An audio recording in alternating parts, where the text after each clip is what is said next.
Hello les amis, là je vais vous lire un extrait d'un chapitre que j'ai appelé « Le berger et le golfeur » quand le berger rentre dans le monde des golfeurs.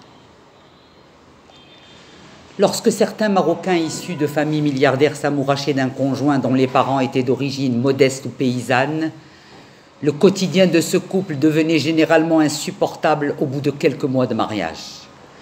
La bourgeoisie marocaine est dans sa majorité assez regardante sur les bonnes manières de cette belle famille inconnue avec laquelle leur cher enfant a décidé de les lier.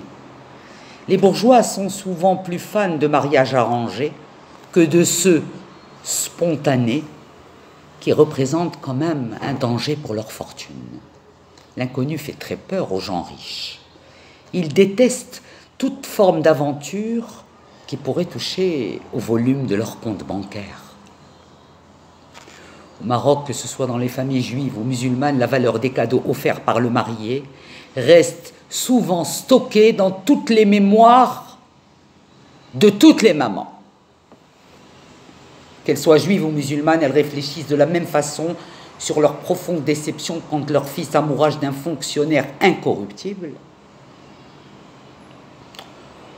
ou fonctionnaire incorruptible, finalement.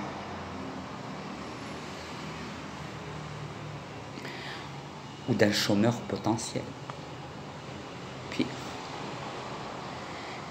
Elles pressentent qu'elles vont bientôt devoir signer beaucoup de chèques et bon nombre d'entre elles, de ces familles, détestent signer des chèques. Elles ont déjà du mal à supporter toutes les dépenses faites par leur mari richissime dès qu'il s'agit de leur belle-mère ou de leurs beaux-frères et belles-sœurs quand ces derniers traversent des difficultés financières. Je vous laisse imaginer à quel point devoir décaisser de l'argent supplémentaire pour un gendre inconnu les dérange et les ronge.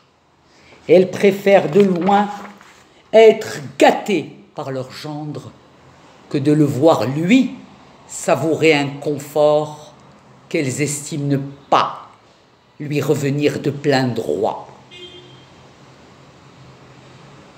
Dans le Maroc de mon enfance, il fallait séduire et convaincre la mère avant la fille, puisque c'était maman qui partait en mission chez papa pour lui annoncer que la petite allait se marier.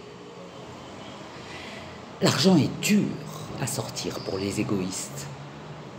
Seuls les altruistes connaissent et apprécient la valeur de cette joie qu'ils offrent et qui se lit dans les yeux de ceux qui bénéficient de leurs gestes généreux. L'expérience m'a appris que nos vies dépendent de nos volontés, mais aussi de nos karmas. Il y a des gens qui sont nés pour donner et d'autres pour recevoir. Malheureusement, la vie n'organise pas toujours des rencontres entre altruistes. Et c'est bien dommage. Certaines crétines de mères matérialistes chroniques n'hésitaient pas à inscrire sur une liste tous les cadeaux offerts par le marié et les invités de la belle famille. C'était souvent une liste noire qu'elles gardaient sous le tissu qui couvrait leurs étagères parfumées à la lavande, histoire de la ressortir en cas de dispute avec ceux qu'ils considéraient d'ores et déjà comme la partie adverse.